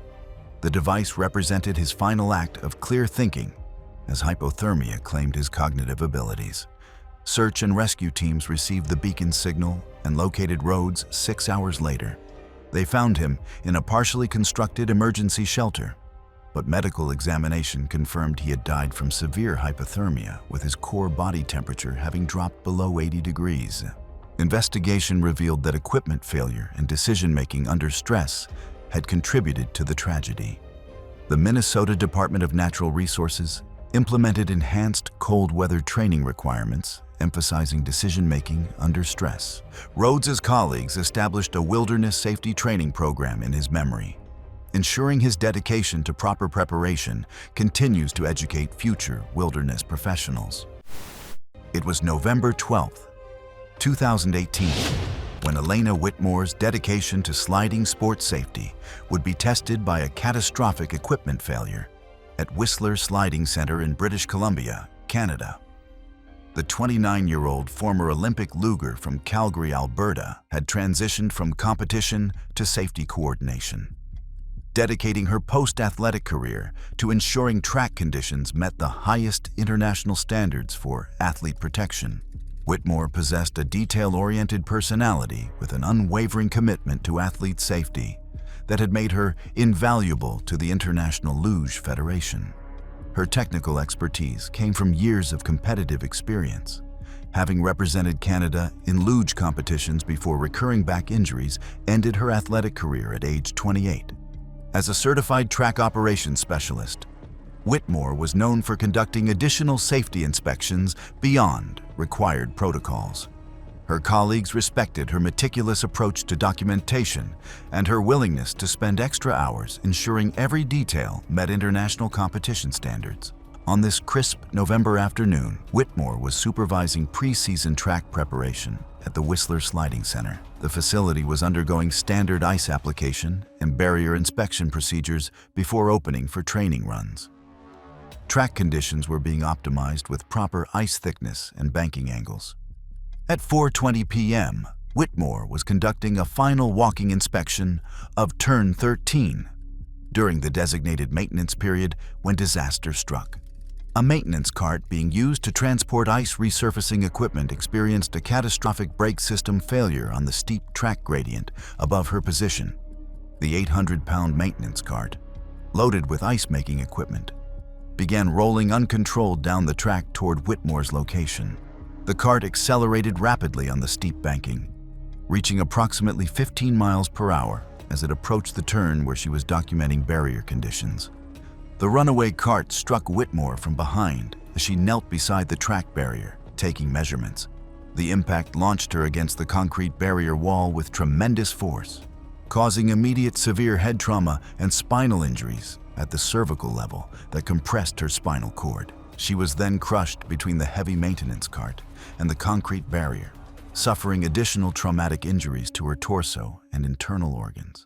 The weight and momentum of the equipment caused massive internal bleeding and organ damage that would prove immediately fatal. Whitmore lost consciousness instantly from the severe head trauma and spinal cord compression, her body trapped beneath the overturned maintenance cart. The impact had been so violent that track personnel working nearby immediately recognized the severity of the situation. Track operations personnel immediately activated emergency protocols and called for medical assistance while working to free Whitmore from beneath the heavy equipment. Emergency medical teams arrived within 8 minutes of the accident, but the damage was irreversible. Whitmore had died from her injuries within minutes of the impact. Investigation revealed that a hydraulic brake line had ruptured on the maintenance cart, causing complete brake system failure on the steep track gradient. The mechanical failure was caused by metal fatigue in aging hydraulic components. The International Luge Federation responded by implementing comprehensive new safety protocols requiring multiple brake systems on all track maintenance equipment and mandatory safety zones during maintenance operations. Whitmore's colleagues established the Elena Whitmore Safety Initiative, providing funding for advanced safety equipment at sliding sport venues worldwide. It was October 2nd, 2016, in Imperial County, California. A large square net hung 200 feet above a dry lake bed from 4 mobile cranes. A small jump plane circled overhead while the ground crew watched wind flags. Tyler Nash was a 29-year-old rigging technician from San Diego with over 800 jumps. He wanted to attempt a net-only jump with no parachute, falling directly into the catching system below. Nash had trained for months and practiced with smoke canisters to judge wind drift. He worked on small body movements like shoulder rolls, foot, and head angle. He trusted his ability to judge depth and distance and relied on the way the desert horizon stayed steady when his flight path was correct. The setup on the lake bed was simple and easy to spot from the air. A 100 by 100 foot net was suspended about 200 feet above the ground from 4 mobile cranes, with a bright X marking the center. Below it, the impact zone was cleared of vehicles and equipment, and a medical unit staged nearby. The county had issued permits for the demonstration. The FAA was notified, and the sheriff's office posted a unit on the access road. At dawn, the flags barely moved. By mid-morning, the wind had increased to around 10 to 12 miles per hour and came a few degrees off the predicted direction. The flight path Nash planned assumed light wind from behind, but the crosswind grew stronger, pushing the flight line to the south. Nash rode up in the jump plane with a spotter and a cameraman. He wore an oxygen mask for the climb and a GPS logger. On the ground, spotters used wind flags and a handheld anemometer. The plan called for a stable belly-down fall to build speed, then a roll to head down in the last few thousand feet to adjust the line. While he was still in the plane, radio traffic stayed calm as the crew chief called out wind readings and suggested a wave off and reset if the crosswind drift looked wrong. Nash pulled off the mask seconds before exit. Nash exited the plane cleanly and held a steady position. As he fell, the crosswind pulled his flight path a few feet off center. He rolled slightly to correct his position, then rolled back. Spotters tracked his position against the center mark for the log. The net filled more of the camera frame as he got closer. In the final seconds, he came in high and moving fast. A spotter standing at the base of a mobile crane said Nash was slightly off target before he disappeared from view. He hit the edge of the net webbing, bounced outside the square, and fell through the gap beyond the frame. The impact zone team ran toward him. The pilot climbed and held clear as briefed. The scene remained controlled as emergency responders reached Nash. The sheriff's unit secured the area while medical personnel worked. The crew secured and then lowered the net for safety and documentation and began packing equipment. Deputies took statements from the pilot, the crew chief, and the 2 closest observers, including the spotter who had called out the drift measurements. Later, the GPS data showed his path veered a few degrees in the last 1,000 feet, matching what the wind flags indicated. Nash's funeral was held a week later at a small church in San Diego. Friends from the jumping community brought his helmet and logbook to the service. County officials reviewed the setup with an independent engineer. The engineer found the rig met its stated load specs, but left little margin if a jumper arrived off-center. The FAA and the sheriff's office listed the death as accidental, with wind drift as a contributing factor. The county coroner ruled the cause of death blunt force trauma. In the local jumping community, the incident served as a warning that being slightly off target can be dangerous when the landing area is small and wind conditions change. It was July the 22nd, 2017, in Yosemite National Park, California. A narrow ribbon of webbing stretched between 2 rock points near Taft Point. The drop below was more than 2,000 feet to the valley floor. Evan Cole was 28 years old and worked at a gear shop in Reno. He spent weekends on slacklines and highlines. Cole was known for careful knots, neat anchors, and long practice sessions, or on clean technique than social media attention. He kept records of each session in a spiral notebook. That morning, he wanted to make a clean walk across the line without safety ropes for the camera. At sunrise, a small crew set up a 1-inch line about 120 feet long across a gap near the overlook, under park guidelines with required permits.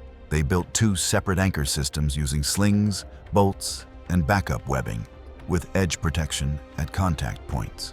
Tag lines kept the slack organized during setup. Most walkers attached a safety leash. Cole chose to go without one. Tourists began arriving as the sun came over the ridge. A park map sign moved slightly in a breeze that came and went. A handheld wind meter at the setup showed 6 to 10 miles per hour with occasional stronger gusts. The crew checked tension, checked knots, and checked the edge protection and leash snag checks at the anchors in case someone with a leash fell back into the rock. Cole walked back and forth at the start anchor in bare feet, wiping dust off his feet. He stood up, shook out his arms, and stepped onto the webbing. The line moved under him as lines normally do, with small waves from his weight and small waves from the air. He bent his knees and took slow steps, looking at the far anchor. The breeze pushed from his right side. He paused, let the motion settle, and kept moving. People watching held their breath without meaning to. A visitor with a camera later said it was quiet, except for wind and the small sound of the webbing. Halfway across, a stronger gust hit from the same direction. The line dipped and rolled a few inches. Cole lowered into a crouch to absorb the motion. He stood up again, took a step, and the line rolled a little more. A person watching from the overlook said Cole wobbled once, then twice, and the line moved out from under his foot. Cole tried to sit down on the line, but missed catching it and fell into open space. Without a safety leash, there was nothing to stop the fall. The crew at each anchor could only watch him fall past the cliff into open air. Park rangers were already in the area and called for more support. The overlook was cleared while the rescue team set up below. A helicopter was requested but canceled as ground teams moved into position. The response changed from rescue to recovery. Rangers took statements from the people who set up the line, nearby hikers, and the 2 closest tourists at the railing. The crew gave rangers the handheld wind readings and photos of the anchors before taking down the equipment. A ranger measured anchor positions, line length, and webbing type. The site was marked and photographed. By late afternoon, recovery teams reached the location below the cliff. The coroner documented the scene, and the body was transported out by ground crews. The park reopened the overlook with a ranger posted to answer questions and prevent copycat attempts. A week later, family and friends held a short memorial at the trailhead. They read from Cole's training notebook and placed webbing and a flower near the start point. A small service was held in Reno 2 days later. The National Park Service reviewed the event as an accidental fall. Rangers updated visitor information to stress the risks of walking high lines without safety ropes.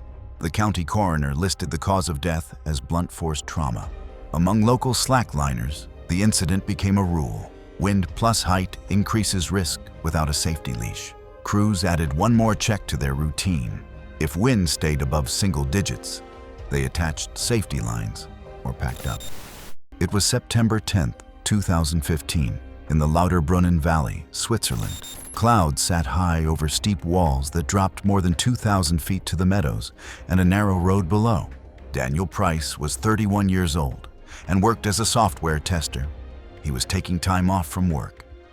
All summer, he had been flying clean lines in the mountains and keeping notes on wind, cloud base, and landmarks.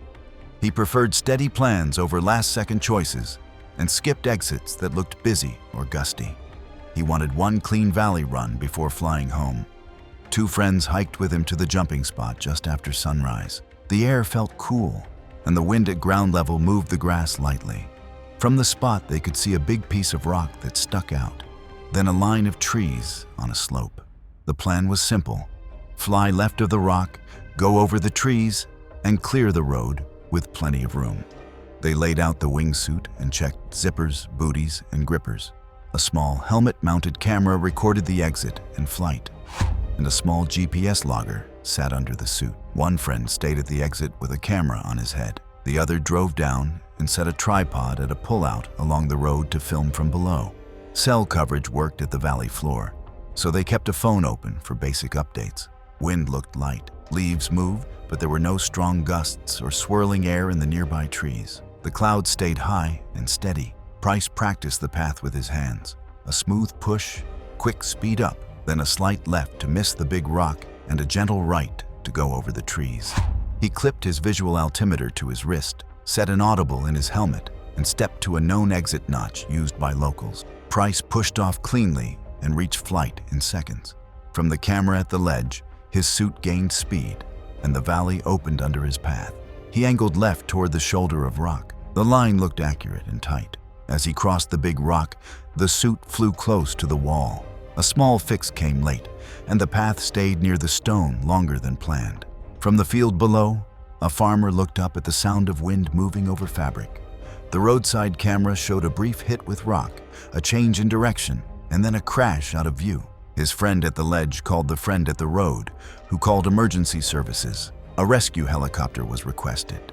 Mountain Rescue reached the slope first and coordinated with the helicopter crew. The site lay below the trees and above the road on a steep mix of dirt and loose rock. Teams set a safety perimeter and asked drivers to keep moving so the road wouldn't back up with onlookers.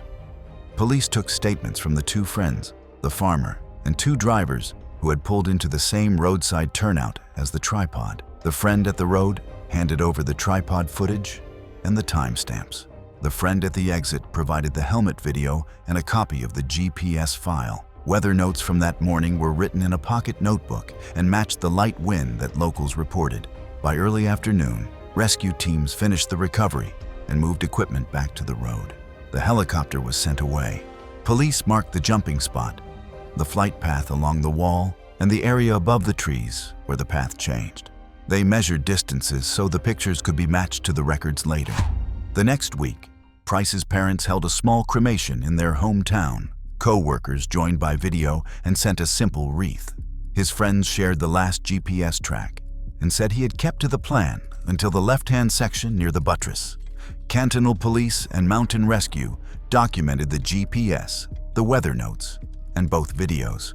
Authorities reminded visitors that small errors at high speed leave no margin in tight terrain and asked wingsuit flyers to choose conservative lines when winds are not steady. The coroner listed blunt force trauma as the cause of death. Among flyers who used the valley, the run became a quiet example used in safety talks. Keep more room near rock, keep decisions simple, and if a line asks for perfect timing, treat it as a warning, not a goal. It was May 8, 2018, in Philadelphia, Pennsylvania. Early morning light was low over a row of flat roofs, and morning moisture made the black tar wet and shiny. Marcus Hale was 23 years old and went to community college. He made roof running videos for a small channel. He worked nights at a cafe and trained on weekends. He practiced gap jumps in gyms first, using tape marks to measure takeoff and landing. He told friends this would be the last big one before finals week. At first light, Marcus and two friends went upstairs inside the building and pushed through a metal door. The roof was standard built-up tar and gravel with a low parapet about 18 inches high. Across the alley, the second roof sat about 4 feet lower with an 18-inch parapet. They measured the gap with a tape, roughly 11 feet across with a drop of about 4 feet to the landing surface. On camera, the space looked longer than it did in person. They set a phone on a small tripod and did walkthroughs. Rubber soles left light marks on damp tar. The run-up gave Marcus about 30 feet to build speed, plant, and lift. He scuffed his shoes on a rough patch for grip and wiped the takeoff spot with a towel, but the tar remained slick. Sirens sounded a few blocks away, and the group started rushing. One friend called out the count and held the frame. Marcus took 3 practice runs to mark his steps. On the 4th try, he ran harder, head level, arms set for swing. His plant foot hit the damp edge. The shoe slid a few inches, and the takeoff turned into a low, flat jump. He reached for the opposite wall, hit the edge with both hands, and could not hold on. His body swung and fell back into the gap. The two friends ran to the edge and looked down into the narrow space between buildings. One called 911 and gave the cross streets. The other went back through the door to reach the alley from the ground level. Police and fire units arrived soon after the call. An EMS crew took over and moved carefully in the tight space. Officers taped off the alley, set a safety perimeter, and kept people away. The phone and tripod were collected, and the friends gave their names. A supervisor asked the building manager to lock the roof door. Detectives spoke with a neighbor who heard the slide and with 2 workers who had been unloading a van nearby. The friends explained the plan and showed earlier gym videos on a second phone. They pointed out the wet tar and the towel at the takeoff spot. One detective walked out the run-up and the gap, wrote down the numbers, and took photos of both walls. By mid-morning, investigators finished their scene work. The coroner later listed blunt force trauma as the cause of death. Officers cleared the alley and returned the block to regular traffic. Building management replaced the temporary door latch with a lock and posted a notice warning against unauthorized access. The funeral took place that weekend at a neighborhood church, and the seats were full. His coach from the gym spoke for a few minutes about caution and skill. Police treated the case as a trespass-related accident with no sign of foul play. Building owners added locked doors and new warning signs, and the property manager sent a memo to tenants about roof access and safety. In the small parkour community nearby, the video turned into a training note rather than a clip to share. Coaches repeated 3 points in classes the next week. Do a dry run on dry ground. Do not rush a takeoff when the surface is wet. And measure more than you trust what a camera shows. The block settled back to its routine, but the damp marks at the takeoff spot stayed visible for a day, a plain reminder of how a few inches of slip can change a jump that looked simple on paper. It was June 20th, 2015, at a county fairgrounds in Ohio. A vintage 2-seat biplane sat near the show line, while a wing-walking setup with simple handholds and a tethered harness was checked one more time. Claire Mason was 37 years old and worked as a stunt performer. She had trained for years on older biplanes. She practiced low, straight passes and simple moves and kept her actions tight and repeatable. She cared about timing, handholds, and clear safety calls with the pilot. The pilot that day had the proper ratings and was known among show crews for smooth, steady controls. Mid-afternoon heat pushed temperatures near 90 degrees Fahrenheit, which means the hot, thin air makes wings and engines work less well. A large crowd lined the fence. On Claire's signal, the pilot brought the biplane down the runway for a flat pass to check power and control, then set up for the move that showed her moving from the center section toward the right wing. Before the move, the crew checked radio connections, safety rope clips, and hand signals. A light breeze moved across the field at about 6 to 8 miles per hour. The pilot began a climb to give room, then started a shallow turn so the crowd could see Claire's movement from the side. The airplane's nose came up as the speed dropped for the act. Claire stepped from the center post to the right wing area she had practiced many times. The pilot held a very slight bank and added power, but the hot air meant there was less lift than on cooler days. From the fence line, the airplane looked slow and nose high, with the upper wing blocking part of the body from view. A person with a video camera near midfield said later the plane stalled, then dropped like a door. The biplane shook, rolled toward the field, and came down in a steep path from a few hundred feet above the ground. The right wingtip hit first, followed by the nose and lower gear. A brief spray of dirt and parts marked the impact spot, inside the safety area and well away from the crowd. Show staff waved people back and used cones to widen the clear zone while emergency crews moved in. Fire and EMS units from the fairgrounds detail reached the site within moments. Fuel and battery switches were made safe, and fire equipment stood by as medics checked both people. Deputies and air show operations staff pushed the crowd line back and suspended the show. The field was closed and a temporary command post was set up near a hangar. Deputies took statements from witnesses, including the person with the video camera and photographers. The show's safety officer provided the pilot's paperwork and aircraft registration. A weather printout showed the temperature and pressure readings that explained the higher density altitude. By late afternoon, the coroner documented the scene and arranged transport. The wreckage was marked and guarded overnight. The next morning, investigators took custody for detailed examination, beginning with the engine, propeller, and controls. In the days that followed, they gathered engine data, maintenance logs, pilot records, and weather information.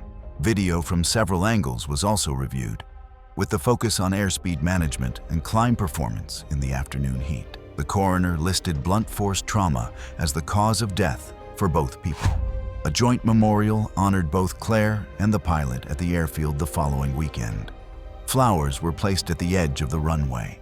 Aviation officials paused low-altitude stunt waivers at the venue and reminded airshow organizers to factor density altitude into show routines on hot days. It was April 16, 2018, near Page, Arizona. A plywood takeoff ramp faced a narrow desert cut in the ground made of hard clay and sand. Ryan Cole was 35 years old and worked as a mechanic. He built bikes in his garage and rode at local stunt nights. He measured ramps with a tape and level, marked run-ups with chalk, and checked engine settings twice before shows. He told friends this one was a short gap for the hometown crowd. His partner had warned him about the wind that morning. The cut in the ground was roughly 12 feet deep and about 30 to 35 feet across. The takeoff ramp stood about 4 feet high, built with lumber and covered with plywood. Across the gap, a landing pile of packed dirt rose a few feet above the far bank. A friend set up a camera on the landing side. By late morning, gusts pushed dust across the run-up. A handheld meter showed about 10 miles per hour with higher crosswind gusts. Ryan walked the run-up and wiped the ramp face with a towel, but fine dust and grit remained. He marked his steps with chalk, then rolled the bike back to a mark that gave him about 120 feet of run-up. He did 2 speed checks, rolling on and off the gas to feel the pull. The engine sounded clean on the straight, but coughed once when he revved at the bottom of the ramp. He pointed at the engine part, made a quick mixture change, and took one more pass. Sirens sounded from the highway, a mile away. The friend on the pile called that the camera was ready. Ryan went around, lined up, and opened the gas. The bike went straight on the hard ground. At the bottom of the ramp, he gave a final gas boost. The motor hesitated. The front wheel dipped as speed fell short. He reached the edge. The bike hesitated again, and the jump went flat. A security guard from a nearby business said later it sounded wrong at takeoff, like it lost breath. The front wheel hit the far edge of the cut. The bike tipped forward and fell into the cut. A dust cloud rose from the bottom. The friend on the pile ran to the edge and called 911, giving mile markers and a nearby crossroad. The guard moved cars back and kept people behind the cones. A deputy arrived first, followed by a fire unit and EMS. Crews went down into the cut with a backboard and secured the scene. The deputy noted wind conditions, ramp location, and distances with a laser measure. Investigators photographed the ramp face, chalk marks, and tire tracks. They measured the gap at 33 feet from edge to edge and recorded the run-up length and ramp height. The friend provided the camera card. The guard gave his statement. The deputy spoke with Ryan's partner, who confirmed the earlier warning about wind. After EMS confirmed fatal injuries, the coroner was notified. By early afternoon, the scene was cleared. The coroner documented the location and arranged transport. The deputy tagged the ramp and the bike as evidence and then released the scene to the property owner. A teardown of the motorcycle at Ryan's garage found a lean condition at throttle tip-in, matching the bog witnesses heard at the ramp, but the cause of death was listed by the coroner as blunt force trauma. The funeral drew riders from 3 towns. His partner spoke briefly about patience and leaving projects unfinished. Deputies cited members of the crew for trespass and unsafe assembly on private land. The county later issued guidance on event permits and placed barriers to block access to that cut for future stunts. Within the local riding scene, the video became a training note rather than a clip to share.